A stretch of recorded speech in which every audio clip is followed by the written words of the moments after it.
12 years ago, it was a lot different than it was today. Yeah. Where you were lowballing offers and stuff. I know it's probably a stupid question, but tell me the difference between last market like this and this market. What do you see as the differences? 'Cause that's one thing you mentioned. I want to just go into a couple of points you made. So you talked about, it was making lowball offers this year. It needs a lot more. This time needs a lot more hand holding. As far as that's concerned, we get. What about the market specifics in particular do you see?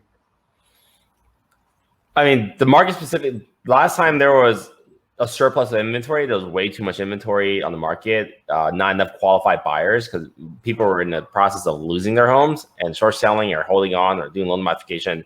So people were in homes for 1 or 2 years. And, it wasn't until at least I don't know if I had the numbers, 3-5 years later, or 7 years that the credit is repaired, they can start over in the market again. So before it was working with a lot of investors. I worked mostly in Oakland back then. I've done a couple hundred deals in Oakland. So that was kind of the era of international buyers coming and buy out properties, but they weren't buying in Oakland. They were buying in New York and San Francisco and LA and all kind of the major metro markets, a lot of luxury stuff.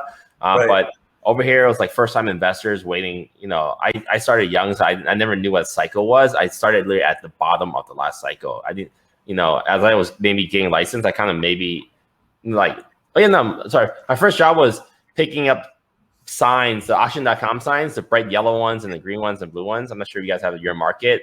It says auction.com on it, but my first job was installing those signs across hundreds of homes in my market.